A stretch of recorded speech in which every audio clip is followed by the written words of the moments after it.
Olá pessoal, meu nome é João Gabriel. Olá, gente. Eu sou o Vinícius, mais conhecido como Vini, e nós somos da Pastoral da Comunicação aqui na nossa paróquia, a PASCOM. Hoje nós estamos aqui para entrevistar o Padre Leandro, falar um pouquinho sobre a história dele, conhecer ele um pouquinho melhor, não só sobre a vida sacerdotal dele, mas também um pouco sobre a vida pessoal, um pouco das atribuições e características que ele tem, hobbies. E aí, Padre Leandro, se apresenta para quem não te conhece, que eu acho muito difícil. Olá pessoal, sou o Padre Leandro. Muitas das vezes eu uso o nome Padre Leandro Freire, que já era um costume da TV, da Rádio Catedral, quando eu fazia programa lá.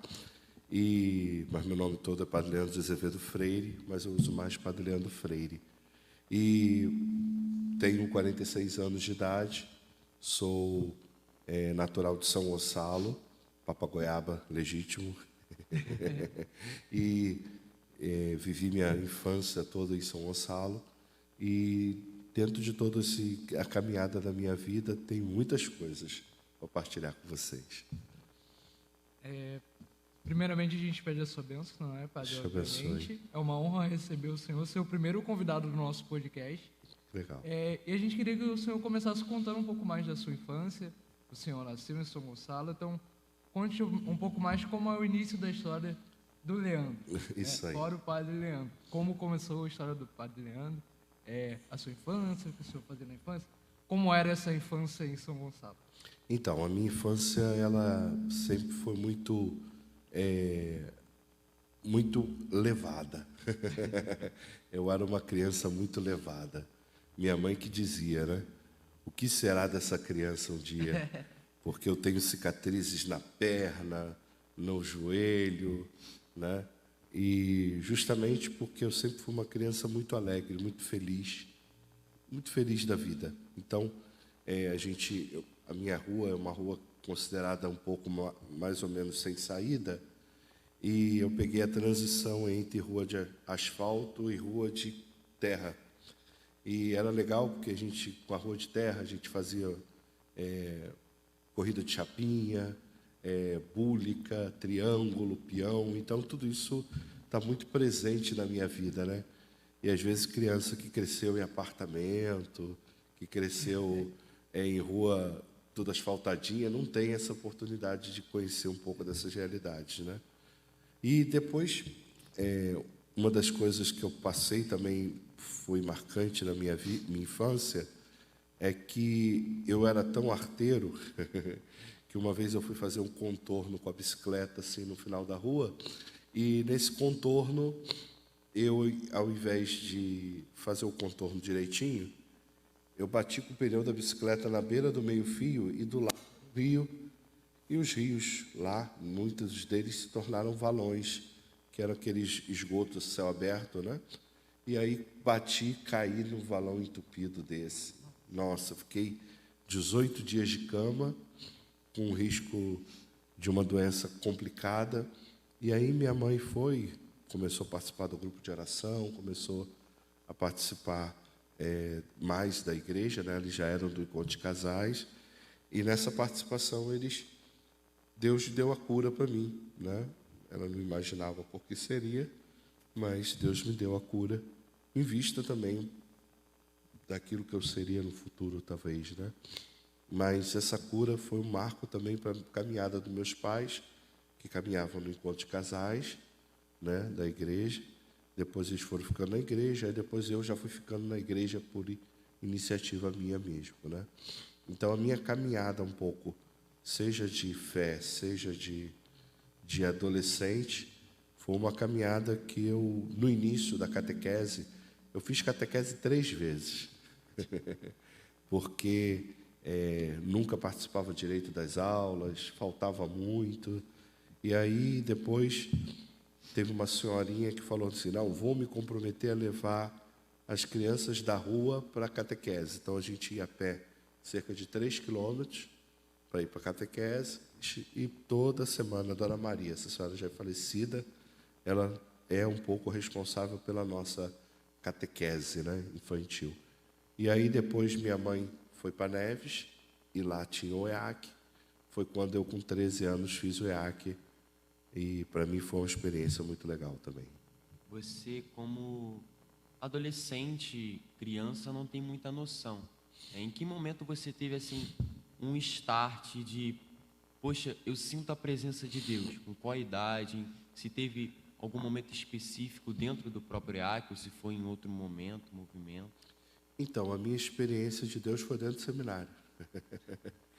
Porque a primeira vez, eu entrei para o seminário a primeira vez com 14 anos, 2 dias depois eu fiz 15 anos no seminário. Então, a primeira vez que eu fui é porque eu trabalhava com meu pai, ajudava ele, então eu estudava, fazia curso, trabalhava. Então, tudo isso fez com que eu parasse e refletisse assim, peraí, eu não aguento mais isso, não quero não fazer nada, então eu vou para o seminário. Achava que o seminário era para não fazer nada. E aí, depois, quando eu cheguei lá, vi que não era esse não fazer nada, pelo contrário. Tudo aquilo que eu tinha do lado de fora, eu tinha lá dentro. Trabalho, porque a gente tinha que preocupar com o bem comum, né? O bem para a casa conduzir bem, para as coisas conduzirem bem. Tenho que se preocupar também com a vida de oração, com a vida de intimidade com Deus. Então, tinha muita coisa para me preocupar, mas a oração que era mais intensa, que eu não tinha naquela época. Então, naquela caminhada com Deus, eu fui fazendo um processo, depois eu vi assim, peraí, o que eu vou fazer? O que eu estou fazendo aqui? Né? Isso é muito para mim, isso eu não estou preparado para isso. Aí eu fui sair do seminário, fiquei 3 anos fora, e aí depois, já com 17 para 18 anos, foi engraçado, porque a minha experiência mesmo de ação de Deus na minha vida foi quando eu fiz 18 anos de batizado. Foi num dia 27 de fevereiro de 1995, em que eu fiz 18 anos de batizado. Fui batizado no dia 27 de fevereiro de 77.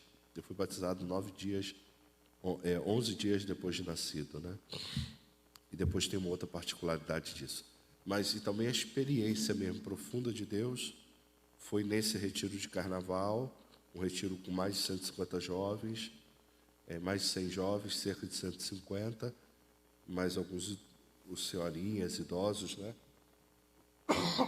E dentro daquela experiência ali, eu tive um momento que Deus chegou para mim e falou, e aí, o que você quer da sua vida? Qual a sua resposta, né? E depois, conversando com o sacerdote do retiro, os seminaristas do retiro, eu falei, tá bom, tá aí, minha resposta é essa. Aí eu voltei, terminei o namoro e comecei a fazer o caminho para o seminário, né? Então, a minha experiência mais profunda mesmo de Deus foi já nos 18 anos, né? Em que aí eu voltei para o seminário em setembro, mas em fevereiro eu já tinha tomado a decisão de retomar a caminhada com Deus, né? E eu falei essa particularidade do batismo porque minha mãe escolheu o meu nome não em função de São Leandro, de Sevilha, que era um santo muito pouco famoso, porque ele é irmão de Santo Isidoro de Sevilha, que é um padre da igreja muito famoso. Então, o irmão abafou o brilho de São Leandro. Mas São Leandro é um santo da Espanha, né? E o dia dele é dia 28 de fevereiro. E minha mãe não sabia. Eu fui batizado nas primeiras vésperas, digamos assim, né? Um dia anterior do dia de São Leandro. Então tem uma particularidade que nem minha mãe sabia disso, depois eu, estudando, que eu fui descobrir isso. Por isso que eu falei que tinha uma curiosidade disso na minha vida. Quando a gente fala da descoberta da vocação, sempre envolve a questão família, né? Sempre vai envolver essa situação. Como foi para a sua família reagir a isso? Aquele momento que você decidiu, não, essa é a minha vocação, é isso que eu quero seguir. Sua família te apoiou? Ou em certos momentos sempre tem aquele que, não, vai construir uma família do modo tradicional, você vai deixar de ter filhos. Como foi a reação daqueles mais próximos do Senhor? Ainda mais porque o Senhor namorava, né? Estava no namoro. Claro. Então, tem 2 momentos marcantes dentro desse processo meu da vocação. a primeira vez que eu fui, que meu pai não gostou muito. Porque ele passava na porta do quarto, fecha a porta desse quarto, quero saber, não quero ver esse quarto não, não queria nem ver meu quarto, porque eu fui muito novo, né? O que está esse menino lá indo para negócio de igreja? Mas depois tem uma segunda fase. Mesmo eu tendo voltado para o seminário, meu pai ainda não via em mim vocação, porque ele não entendia a vocação. Minha mãe não. Minha mãe, se é isso que você quer, vou te dar esse apoio, né? E aí, meu pai, não, já resistiu um pouco. Mas teve um senhor que morou do lado da casa dos meus pais 3 meses só. Ele alugou aquela casa que era perto da casa dos meus pais, do lado mesmo. E meus pais sempre são daquele modo antigo, né? Vai lá, leva um bolinho, oferece para se apresentar. Eu sou seu vizinho, se quiser precisar de alguma coisa, estamos aqui. Então, meus pais são desse modo antigo, né? E nessa experiência, meu pai falou, eu tenho 2 filhos, um está estudando para ser padre. Então, esse senhor, que era muito religioso, ele virou para meus pais e falou assim, você tem um filho que está estudando para ser padre? Nossa, eu quero conhecer ele. Isso é uma coisa que eu, como seminarista, já lidava com muita facilidade. Assim, via gente assim, poxa, que legal, você está estudando para ser padre, se precisar de alguma coisa, a gente ajuda, porque sempre tem esse conceito, né, de ajudar o seminarista a chegar ao caminho dele. Então, meu pai nunca tinha visto aquilo. Nossa, uma pessoa que valoriza o meu filho como seminarista, nem padre ainda. E aí ele foi, diante daquele fato ali, daquele evento, ele foi, virou e falou assim, então, tá bom, vou ver com meu filho quando é que ele vem, para poder eu só conhecê-lo, né? Não, eu faço questão, por favor. E aí, diante disso, ele parou e ficou assim, peraí, o que é isso que meu filho está vivendo, né? E aí ele foi, depois, quando eu cheguei, não, vamos lá para você conhecer. Pai, estou cansado. Não, vamos lá. Aí fui lá com ele, o senhor só faltou me carregar no colo, né? Não, eu tenho essa revista, eu tenho esse livro que é muito bom para você. Não, o senhor fica tranquilo, tal. E meu pai vê aquilo, para ele foi uma coisa muito forte para ele, né?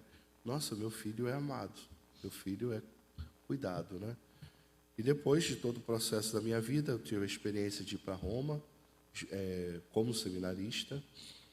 Foi uma bolsa de estudos que eu ganhei, e aí fui convidado para ir. E aí, nessa ida para Roma, também foi um marco também um pouco da experiência do meu pai, porque foi em 99, eu tinha 22 anos, né? 21 para 22 anos. E aí eu falei com meu pai, pai, olha, eu fui convidado para ir para Roma, tem que ter autorização dos meus pais. E você acha, não, hoje eu vejo que você já caminhou muito, pode ir, eu não vejo problema nenhum de você ir. Então, assim, aquele que lá nos 15 anos não queria nem ver a porta do meu quarto aberta, porque ele passava na porta do meu quarto para ir para o quarto deles, né? Depois se tornou um que me apoiou e me deu todo. Então, é toda uma fase em que, quando o jovem vai fazer o caminho vocacional, eu sempre digo, calma, paciência, reza, Deus vai fazer o processo dele. E é esse processo de Deus que vai realmente conduzindo e transformando a família, né? Meu pai hoje, né, me vendo como padre, ele entende que o carinho que o povo transmite para mim é um carinho filial e acaba transmitido para eles, né? Uma outra particularidade que tem é que eu nasci 4 anos depois que meus pais se casaram. No mesmo dia, 4 anos depois, eu nasci. Então, eu faço aniversário natalício no mesmo dia que eles fazem aniversário de casamento. Inclusive, esse ano, né, de 2023, eles fizeram 50 anos de casados e eu fiz 46 de vida, né? E acaba, porque eu tenho muito filho, por isso que eu falei esse contexto, né? Como eu tenho muito filho, Eu falo, pai, é complicado, como é que a gente vai fazer? Não, não tem problema não, a gente vai para o seu aniversário comemorar. Seus filhos fazem uma festa muito grande para você. A gente aproveita a festa. Então, é um pouco assim, né? Então, dentro dessas particularidades, a vida de família sempre tem seus desafios, né? Porque agora, por exemplo, estou em Araruama e a família toda está em São Gonçalo ou Niterói. Então, para encontrar Páscoa, o trânsito, tem uma série de coisas, para almoçar juntos. Às vezes eles vêm, às vezes eu vou. Então, é esse esforço que a gente vai trabalhando cada dia. Né? É muito bom ver, né, como Deus age, porque tem muitos pais que não apoiam, né, os filhos. E você falou da sua ida para Roma, assim, pô, é muito interessante. Como é que foi quando você chegou lá? Você falou que foi com 22 anos, muito novo.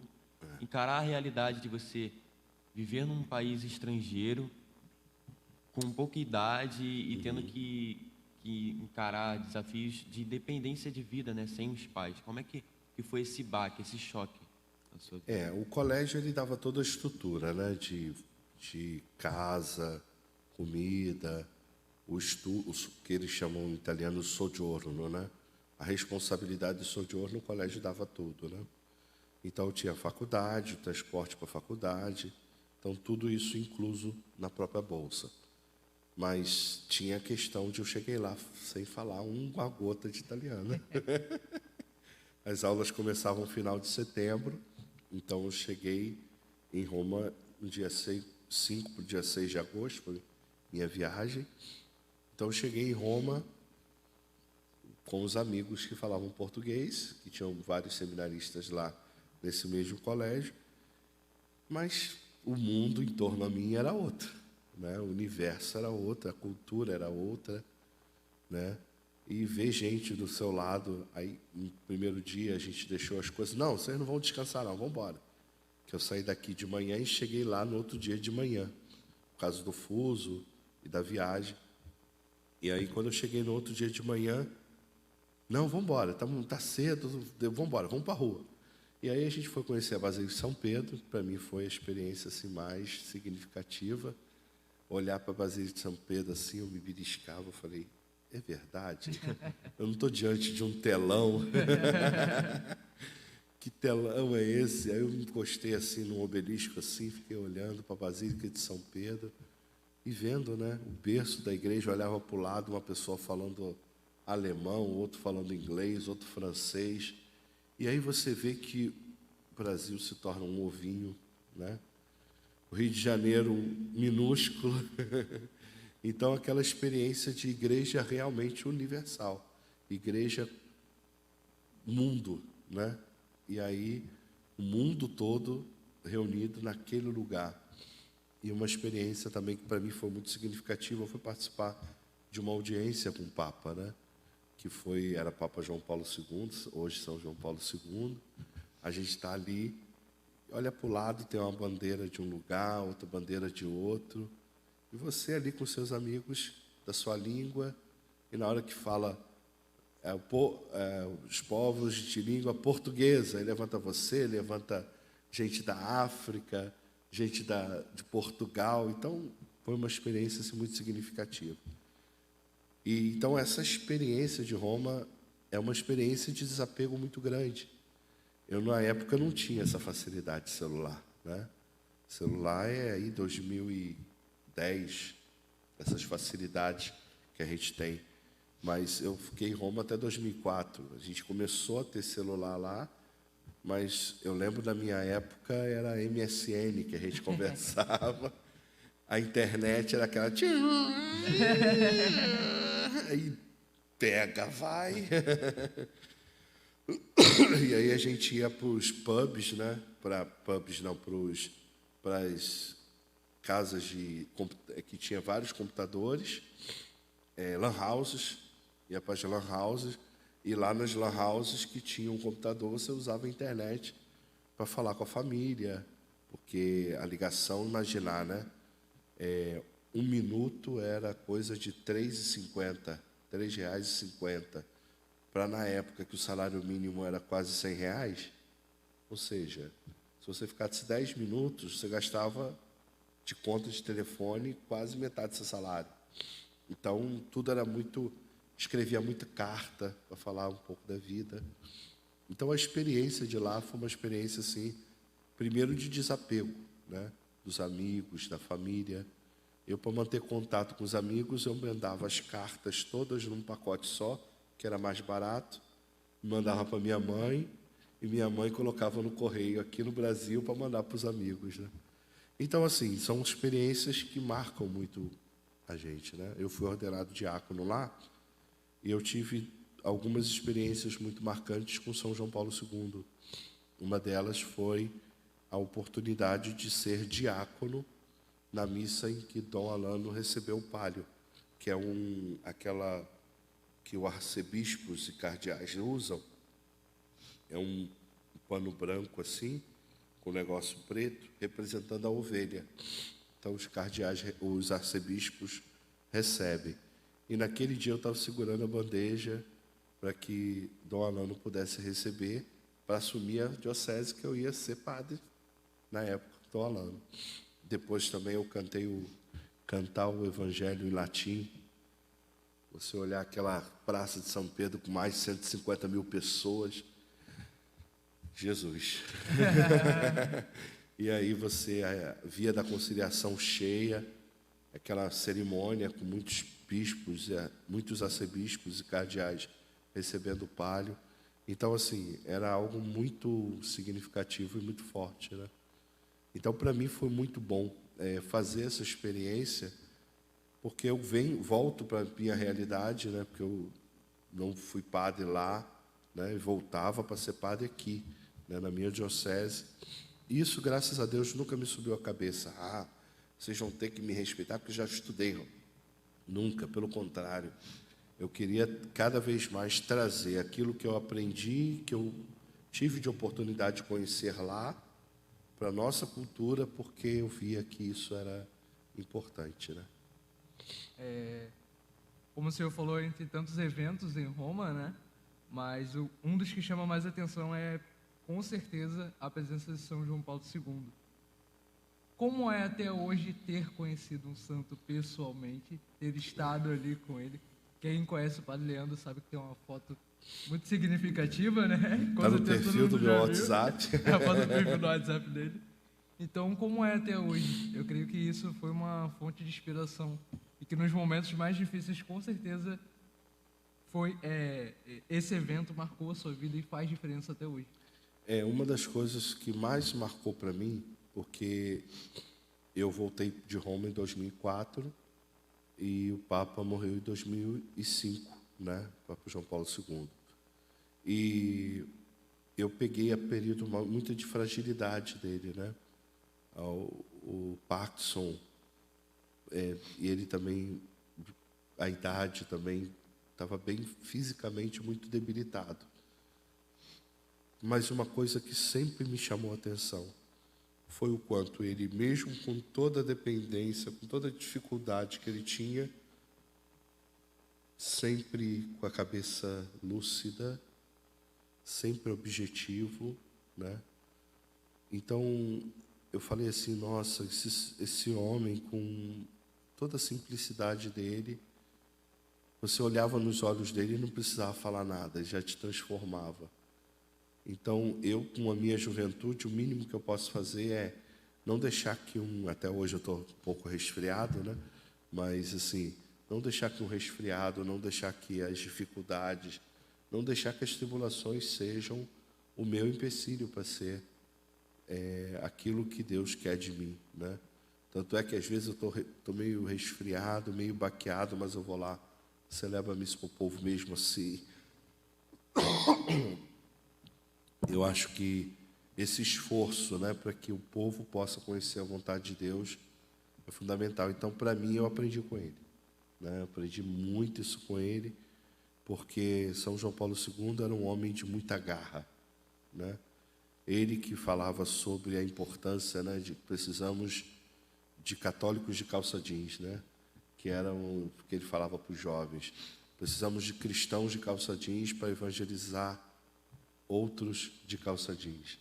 Então, a importância dos jovens para poder evangelizar a juventude. Então, a vida de João Paulo II é uma vida muito marcante, né? E ter estado assim tão pertinho dele, né? Recebido a bênção dele. Eu tive 3 oportunidades de estar com João Paulo II, né? Primeiro foi um bispo de Teófilo Otoni, que me levou para a audiência particular que ele tinha. Aí, no início, tem um cumprimento, né? Receber a bênção. E aí eu recebi a bênção de São João Paulo II. A primeira vez eu recebi um terço, que eu tenho ele até hoje, né? É um terço que, para mim, é uma relíquia recebida em mãos, né? Não é um fio de cabelo, nada, não é uma roupa, mas é um objeto que eu recebi dele. Depois, eu fui leitor, onde a única vez que o leitor exerce o seu ministério no Vaticano.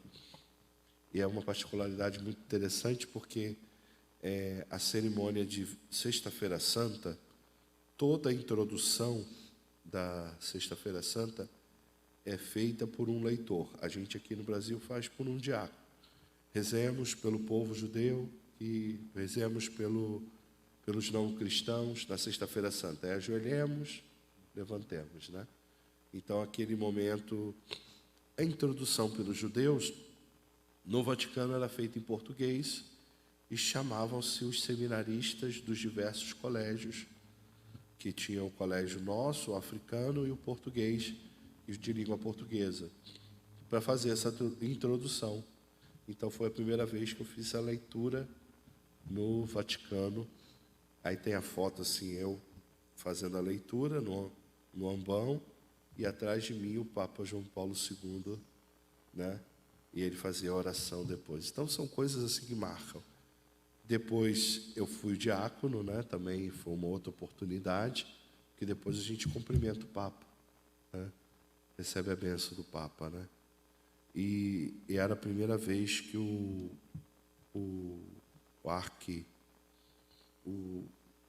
da Igreja Ortodoxa, o patriarca da Igreja Ortodoxa, o Bartolomeu I, estava participando de uma cerimônia com o Papa de Roma, né?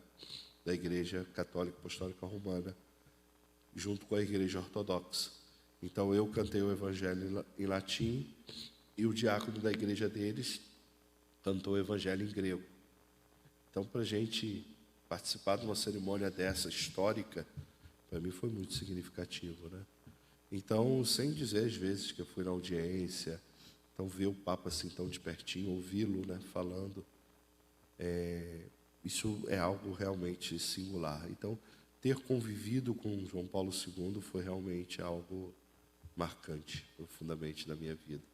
Uma história que eu lembro que o senhor uma vez me contou, que eu nunca mais esqueci, da sua experiência com o Papa João Paulo II, né, que você chamou ele e ele, por um momento, deu uma olhadinha assim de canto de olho para você, você já sentiu ali, né, a presença, que ele olhou fixamente para ti.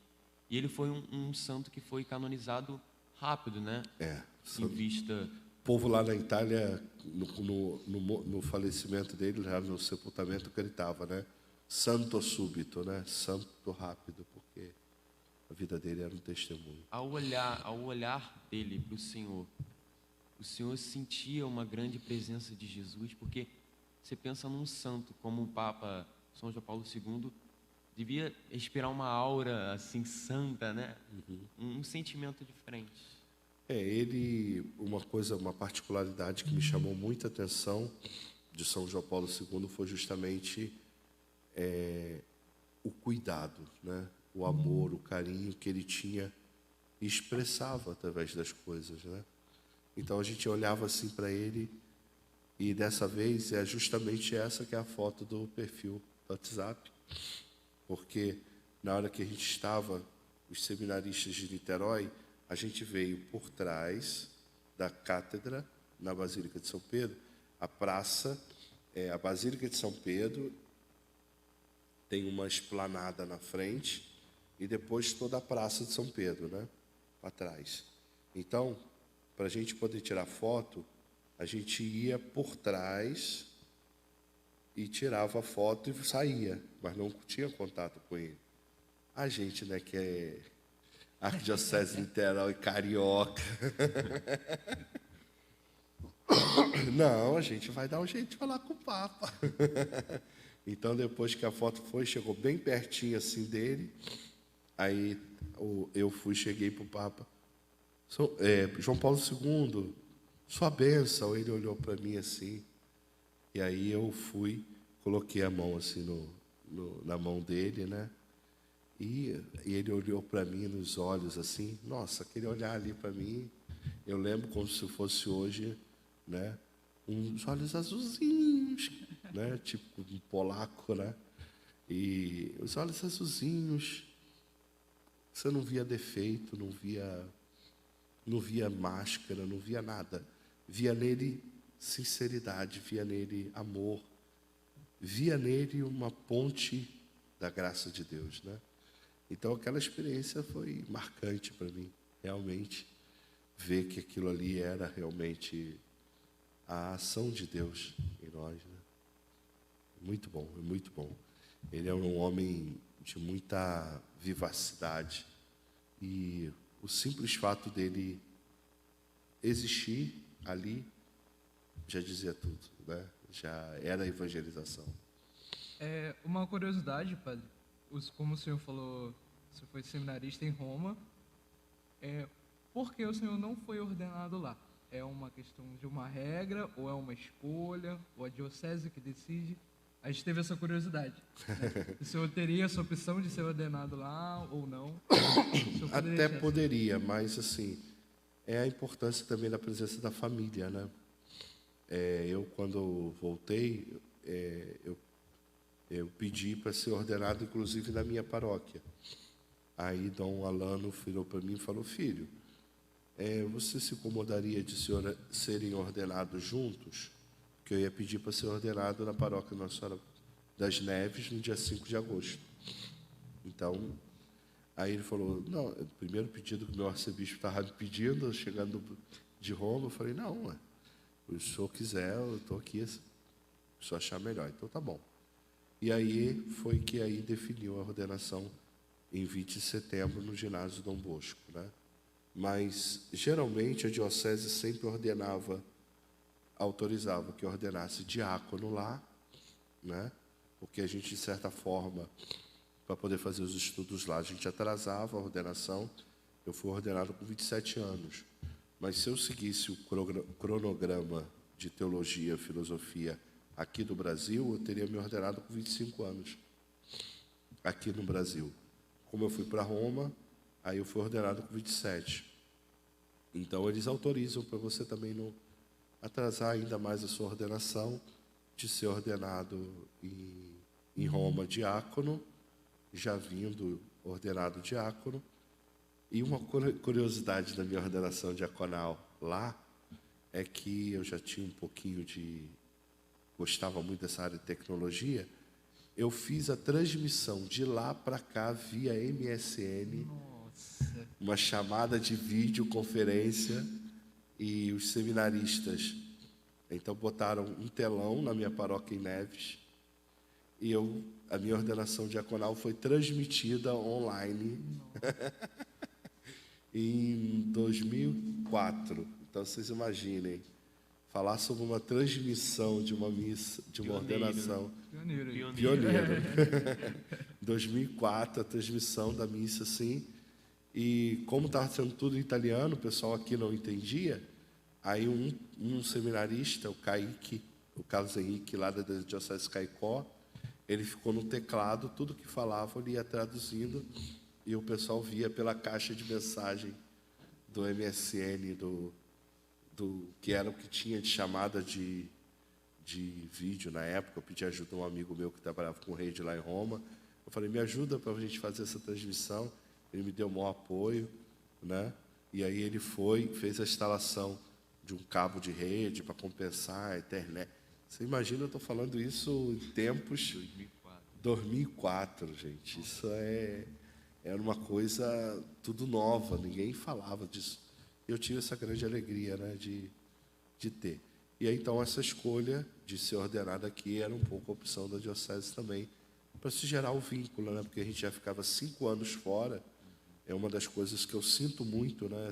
Essa questão de eu não participei, se eu parar para pensar, eu não convivi com uma turma de seminário de 99 a 2005 no seminário. Então, assim, aqueles que iam sendo ordenados 2006, 2007, 2008, até 2015 praticamente, não é que eu tive convivência com eles, né? Porque eu estava em Roma.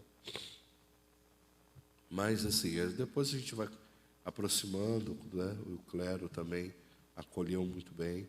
Isso foi me permitindo também viver essa realidade.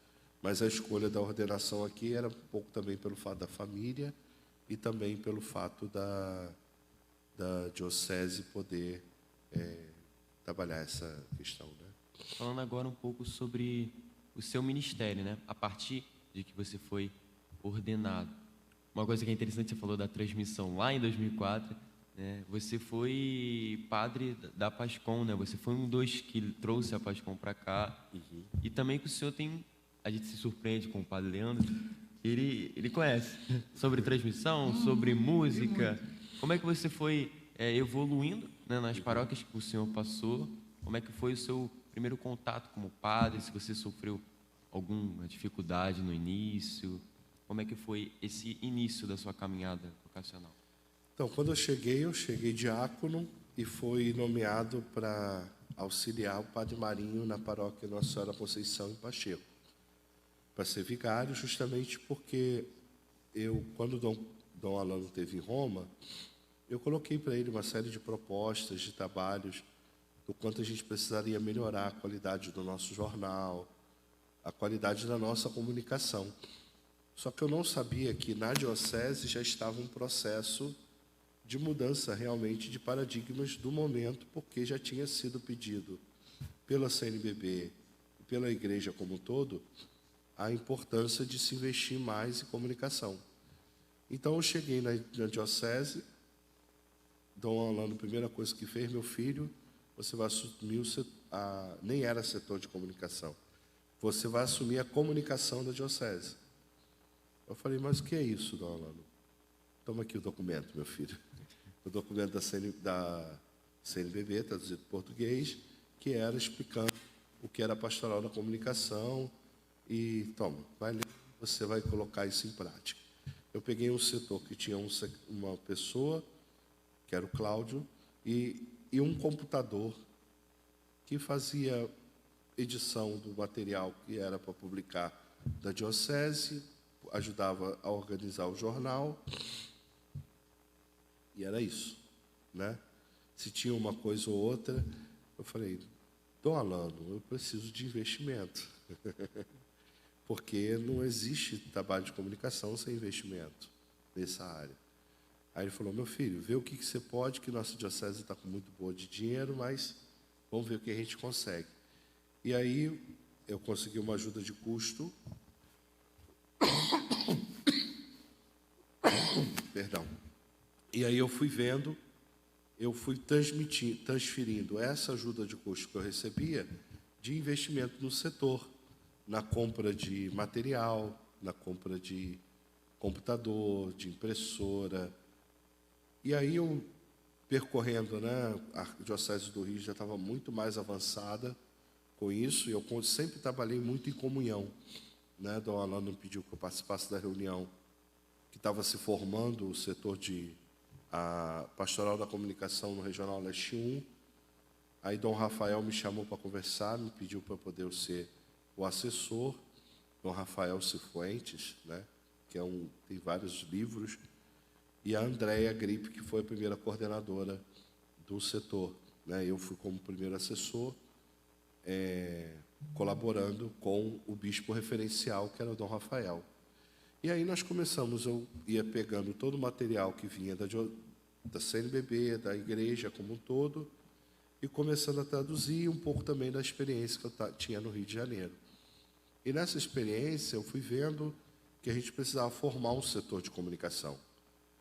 E aí eu fui organizando. Então, a estrutura hoje que tem de setor de comunicação na diocese foi um pouco por consequência desse trabalho. E assim, dessa experiência eu fui caminhando e crescendo muito, né? Aprendi muito com a comunicação, que era uma área que eu não tinha estudado, então eu tive que começar a estudar do zero. Fiz uma extensão cultural pela Paulinas, né? Um curso de extensão cultural. Era a princípio uma pós, mas como eu não entreguei o trabalho final, ficou como extensão cultural.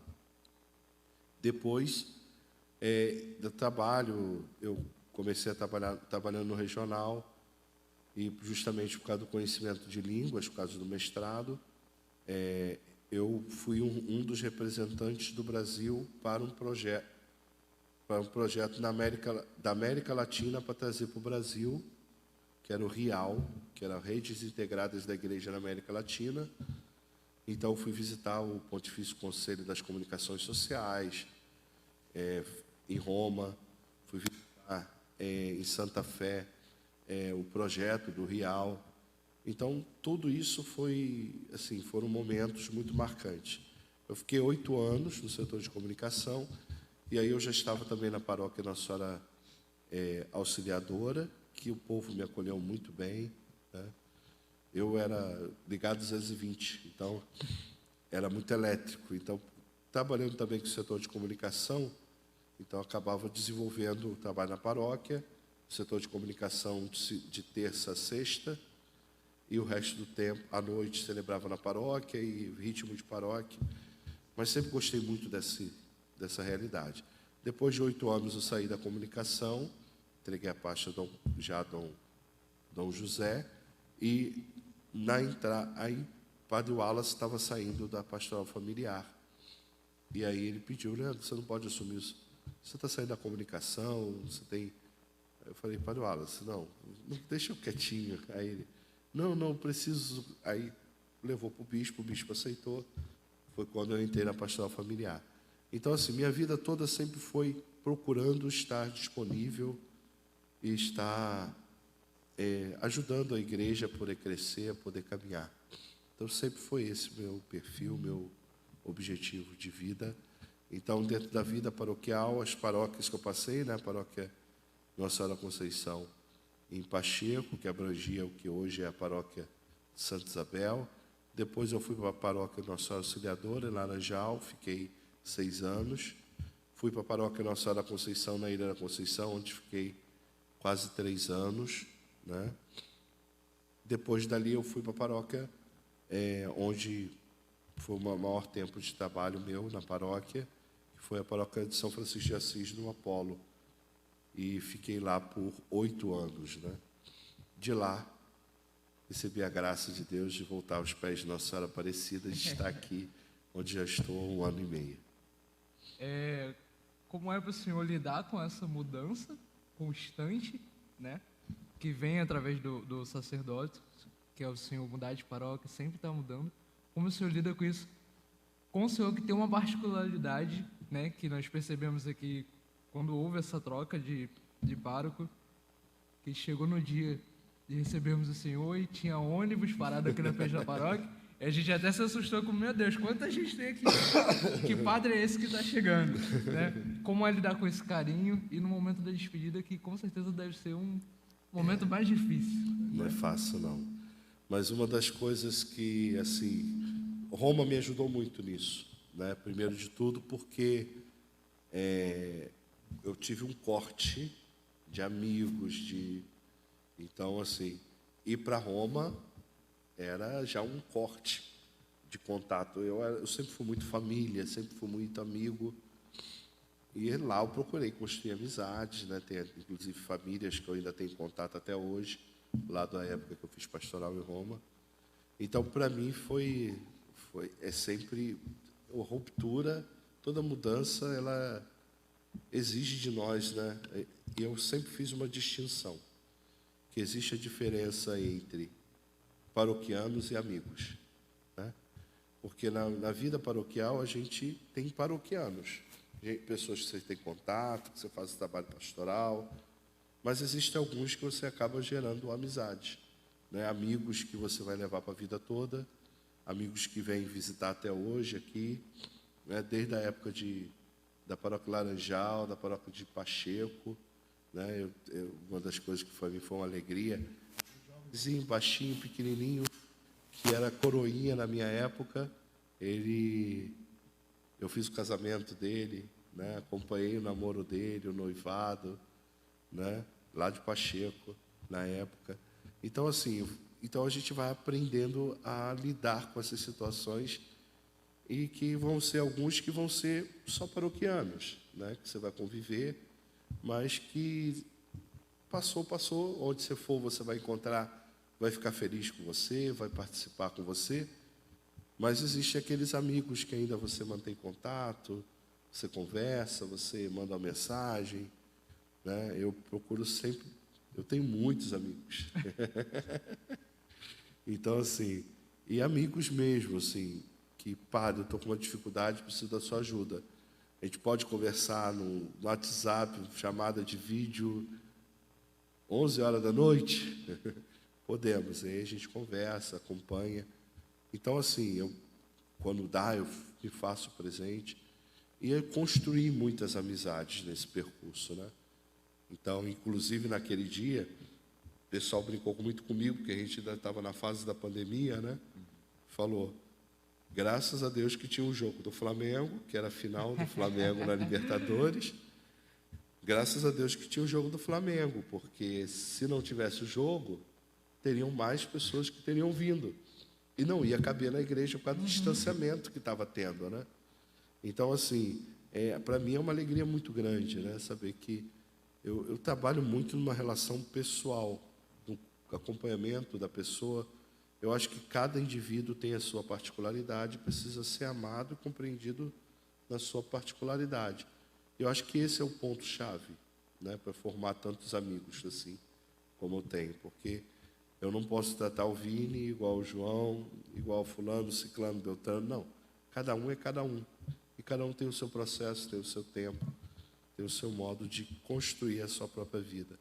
Então, para mim, o mais importante disso tudo é como essa construção dessa vida vai se edificando cada vez mais, né? Tem uma coisa que até me chamou um pouco a atenção, né?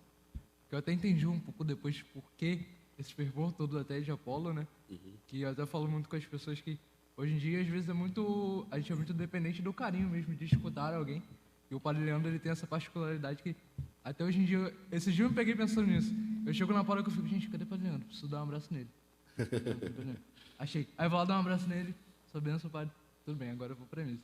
Então, eu acho que tem essa carência, quando chega alguém que dá atenção a isso, cria esse carinho e cria esse vínculo, né? De amizade que ultrapassa simplesmente ser um paroquiano e fazer parte de uma família. E acho que isso é fundamental. Eu vejo que o meu sacerdócio todo está muito forjado nisso, na importância de ser para o outro expressão do amor fraternal, do amor sacerdotal, do amor próximo, né? Quando o Papa Francisco falou sobre a importância de termos o cheiro das ovelhas, né? Eu, para mim, tirei isso de letra, porque eu gosto muito de estar perto, né? Eu sou daquele que vai para aniversário, vai no enterro, Então, onde que tem que estar, eu procuro me desdobrar para poder estar presente, porque eu gosto muito de estar na família, porque é minha família, são meus filhos, né? Eu trato cada paroquiano como se fosse um filho para mim, né? Filhos que Deus me confia num tempo, que depois, quando eu tiver outra missão, Ele vai me confiar em outro tempo e assim, gradativamente, né? Então, tem muito essa relação. Uma coisa muito interessante, né, desse dia da troca, né? Uma particularidade, né, que foi a troca de ambos, né? O padre Dalvan, que estava aqui, foi para Apolo, e o senhor que estava fora veio para cá. E quando chegou a galera de Apolo, que eu acredito que esteja assistindo esse vídeo, um salve para vocês, a gente trocou muita informação, né? Eu lembro de um momento muito importante que eu nunca vou esquecer. No banheiro que tem ali atrás da capela, né? Uma senhora estava no banheiro e tal, e ela estava esperando para usar. Ela falou, olha, cuida do nosso padre Leandro, porque ele é muito, muito chorão, muito carinhoso, muito amoroso. Aí ela me falou uma coisa que eu não esqueci, que eu nunca vou esquecer, que ela falou: e vocês vão escutar uma frase pelo resto da vida pastoral dele: coragem. Queria que você explicasse dessa frase, vem de um versículo, se vem de algum acontecimento na sua vida, por que desse bordão? Então, esse bordão nasce do meu mestrado. Eu fiz o meu mestrado na área de teologia moral fundamental e ele nasce da minha tese, que foi sobre a virtude da fortaleza, né? E quando aprofundando sobre a virtude da fortaleza, é uma virtude que tem como imagem a fortaleza dos castelos, em que são muros que protegem aquilo que há de essencial, que é a riqueza do castelo, né? Então, a fortaleza é uma virtude que eu construo para proteger aquilo que eu tenho de mais importante, os valores, os princípios. Então, eu preciso de fortaleza. E no estudo dessa realidade, eu trabalhei justamente no texto, que foi um texto de João Paulo II, que é uma outra curiosidade também que eu descobri quando estava estudando, que o Papa João, com a morte do Papa João Paulo I, João Paulo I estava tratando das virtudes teologais, fé, esperança e caridade. Ele morreu. Aí entrou o Papa João Paulo II e deu continuidade ao estudo. E aí, nessa continuidade do estudo, ele pegou as virtudes cardeais. E dentre elas estava a fortaleza. Então, eu peguei o discurso da catequese do Papa João Paulo II sobre a fortaleza e desenvolvi. E ele fala muito sobre um dos frutos da fortaleza é a coragem para se defender dela. Então, eu pegando essa parte do meu mestrado, eu falava, eu gosto muito de estar próximo do povo. Eu tenho que ter uma palavra que eu possa levar as pessoas a não desanimarem, a sempre encontrarem nesse trabalho. E o meu trabalho do mestrado foi um trabalho muito complicado, porque eu fiz de Roma, e eu fiz um questionário que foi mandado aqui para o Brasil na época. Eu consegui reunir coisa de 170 questionários, baseado em perguntas, com o meu orientador, que deu a série de perguntas, e essas perguntas respondidas, eu fiz um método teórico, teórico-prático, prático-prático. Eu parti do conteúdo sobre a virtude nos diversos autores, vi isso como se desenvolveria nos jovens e dei uma resposta aos jovens com o discurso de João Paulo II. Então, esse bordão nasceu um pouco dessa realidade com a juventude, dessa realidade com o discurso de João Paulo II e com o desejo de edificar a vivência da coragem, né? Então, eu sempre digo, coragem. Tem gente que até hoje fala para mim assim, padre, tem vezes que às vezes eu estou desanimado, parece que o senhor grita dentro da minha cabeça, coragem. O João estava falando do dia da troca, né?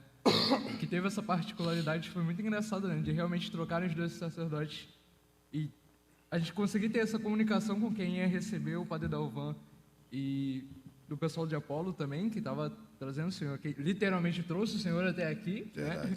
Veio aqui. Eu lembro que tinha uma senhorinha, a gente fez um lanche lá na quadra, né? A senhorinha chegou, olha, o padre Leandro gosta disso, ele gosta disso, isso. Aí eu só fui anotando, falei, tá bom, isso. Então, olha, senhorinha, ele está sendo bem cuidado, tá? Não precisa se preocupar, a gente está cuidando muito bem dele. Mas foi muito engraçado essa particularidade. E sobre o bordão, aí todo mundo falando no dia também, né? O Paulo estava aqui, coragem, gente. Que isso, gente? Que coragem, que é isso? Que é isso? Passado uma semana espalhando aqui, tava todos os jovens. Coragem, jovem, coragem. Então é um bordão que pega e tem um significado muito, muito importante, né? Ele é bem representativo dentro da igreja para a gente. É verdade. E para mim é muito forte, né? É importante que a gente trabalhe dentro desse ser para o outro ânimo, né? Motivação, para que o outro conheça a verdade do Evangelho, conheça o amor de Deus.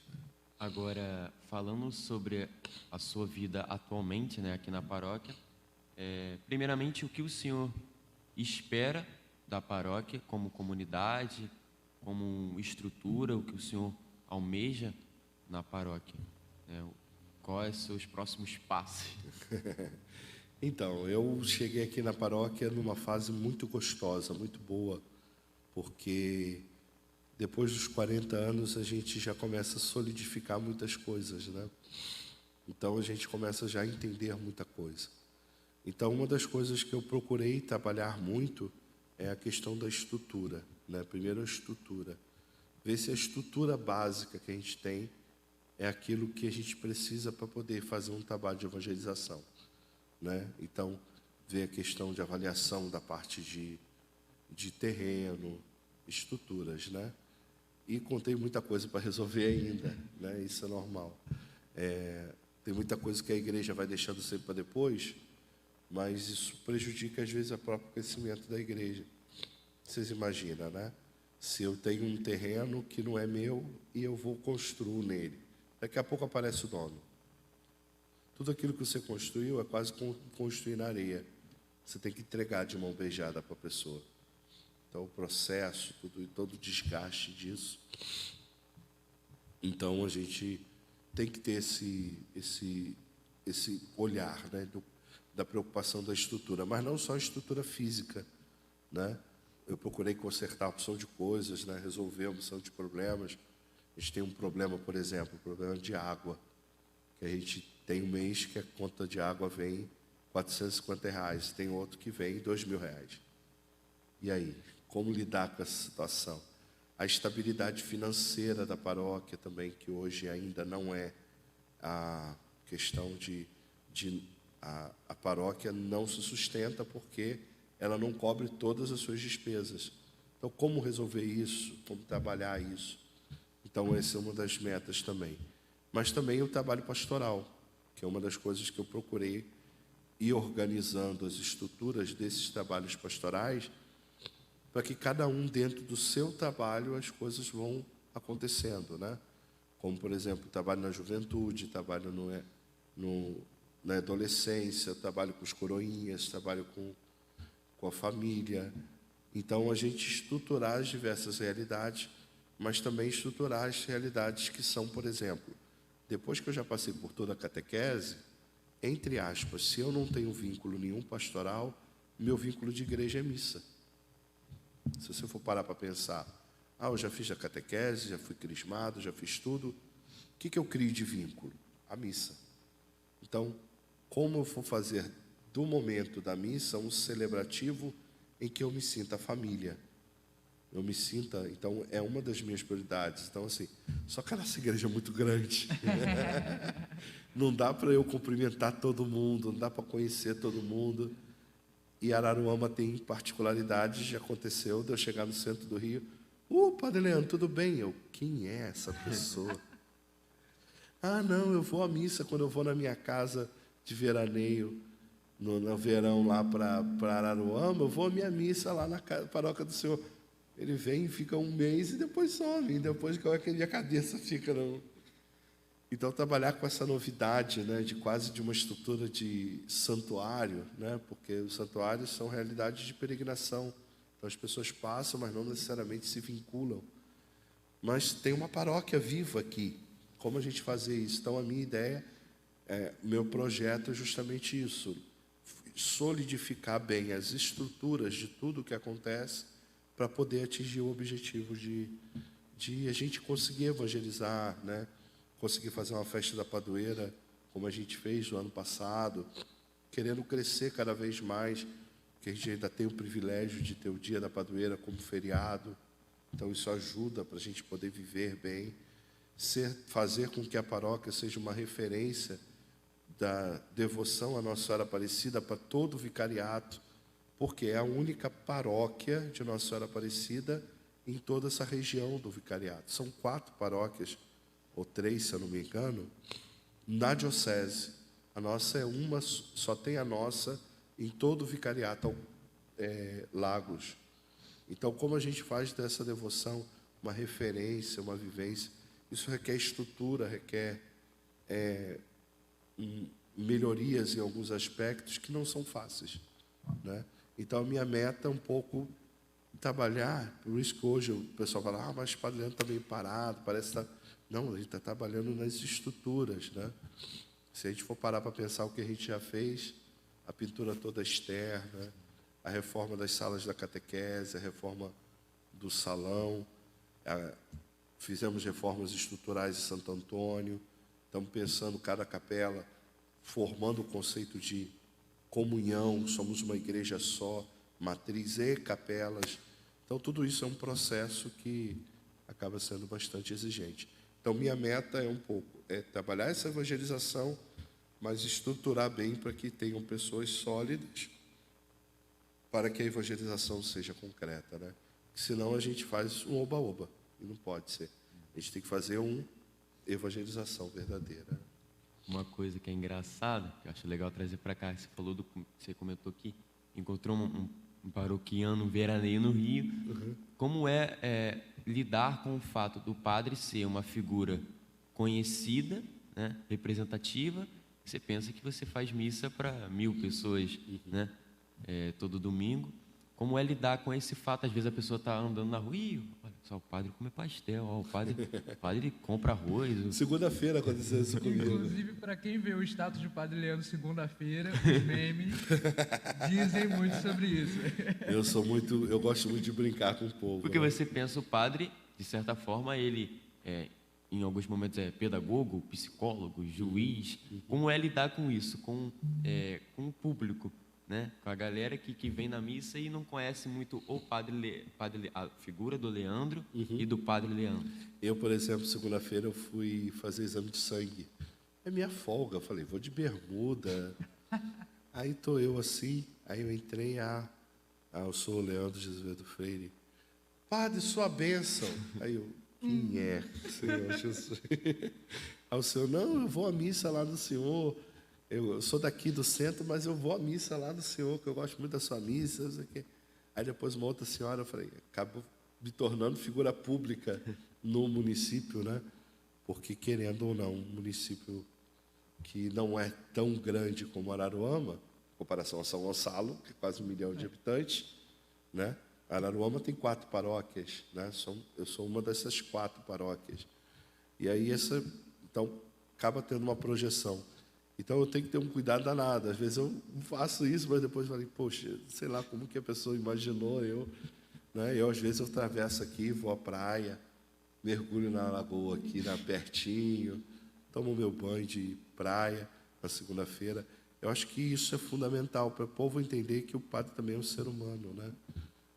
Acho que eu vou ao meu cinema, eu gosto de ir ao cinema, né? Às vezes, aproveito que eu vou a Niterói e vejo por lá, mas graças a Deus, nosso cinema aqui de Araruama está bem atualizado, legalzinho, show de bola, então sempre vou ali também.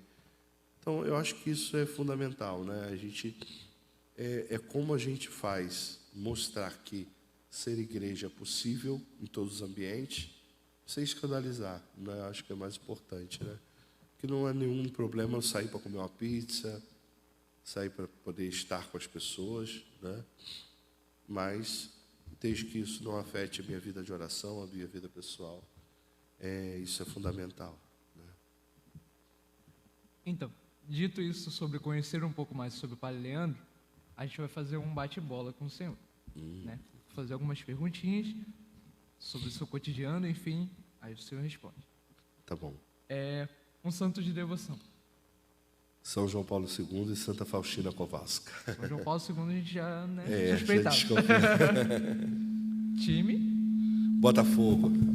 Campeão. Esse aqui é um botafoguense, Líder. gente. Líder. Olha. Segue o líder, gente. Música?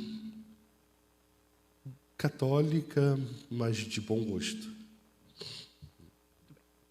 Comida preferida? Massa. Aí, pro pessoal que quer agradar a padaria, com um pratinho de comida, já sabe que massa é o forte. Massa.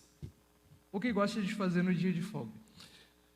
Ler, dormir, rezar e fazer o que tem por perto. E o que gosta de fazer para relaxar? Pode ser um hobby, algo assim específico que o senhor gosta de fazer. Estar com os amigos é o meu melhor hobby.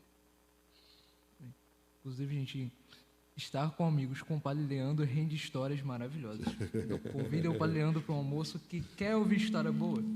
Tem que ter o Padre Leandro. Tamo junto.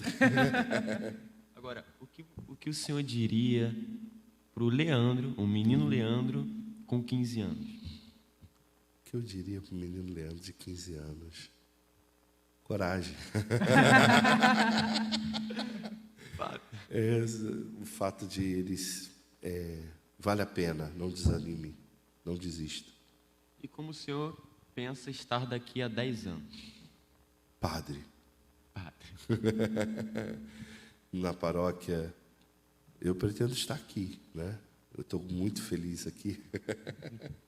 Confesso que eu estou muito feliz aqui.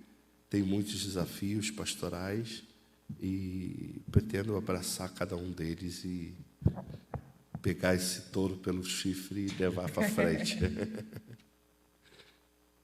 E agora eu mando uma mensagem para os paroquianos que estão assistindo, não só da nossa paróquia, mas também de outras paróquias que devem assistir.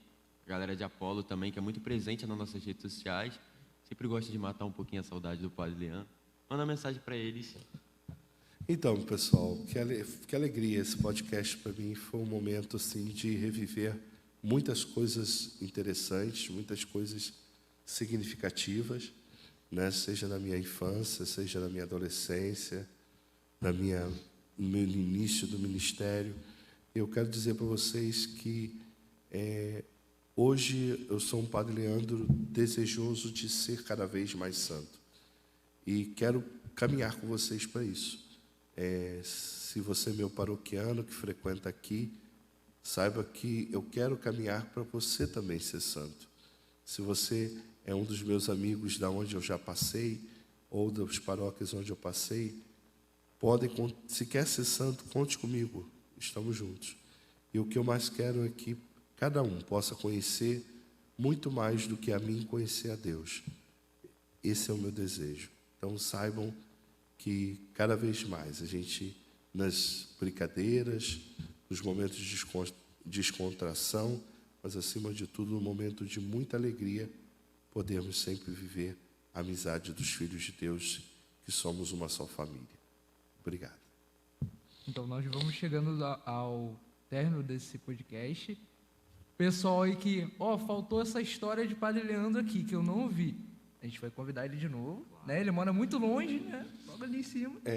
Então, é fácil comunicar com ele.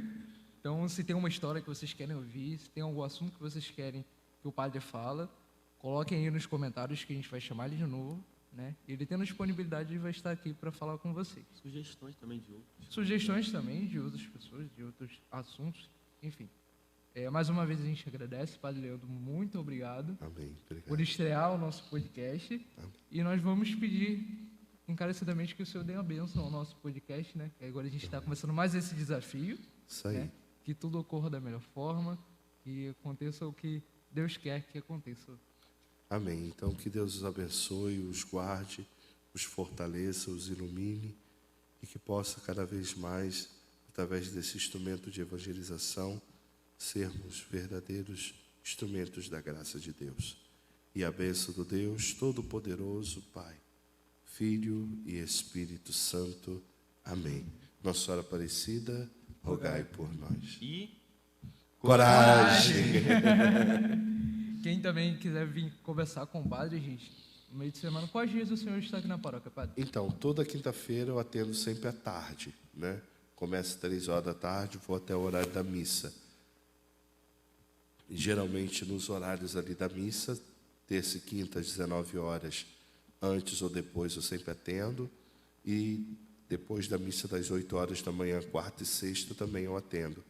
Então, durante a semana, quarta e sexta de manhã e terça e quinta à noite. Sábado eu já estou nas capelas, é mais complicado, mas eu atendo sempre confissões também antes das missas. E no domingo eu tenho missa 7 em uma capela, 8h30 na outra, mas eu sempre procuro chegar 15 para as 10 para atender confissões na matriz e depois, antes da missa também. E quer conversar? Depois da missa das 10 e das 19, a gente vai ali comer um pastel na cantina e conversar. O Padre Leandro está sempre aqui, não precisa ser só para resolver problema não, tá, gente? Se quiser vir só dar um abraço no padre, o padre está aqui também. Pode pra vir, isso. também estou aqui. Então a gente agradece mais uma vez ao padre, agradece mais uma vez todo mundo aí que vai assistir o nosso podcast, né? Apoiem o nosso podcast, deem sugestões, né? Mandem perguntas também. Ó, se vocês vão levar tal convidado, tem que perguntar sobre isso aqui. Né? Estamos aqui abertos também a sugestões. Então a gente agradece mais uma vez e é isso. Sigam as nossas redes sociais, Paz com Bananeiras, no Instagram, Paróquia de Nossa Senhora Aparecida no Facebook. Agora também estamos com o TikTok, Paz com Bananeiras. Estaremos postando cortes dos podcasts e também momentos aqui na nossa paróquia. Ontem a gente postou um vídeo mais ou menos como foi o Corpus Christi. Então sigam a gente para mais informações também das missas e dos eventos. Estaremos postando por lá. É isso. Um abraço. Se encontrar o Padre Leandro na rua, grita coragem que ele vai cumprimentar você. Obrigado. Tchau, tchau. Tchau, tchau.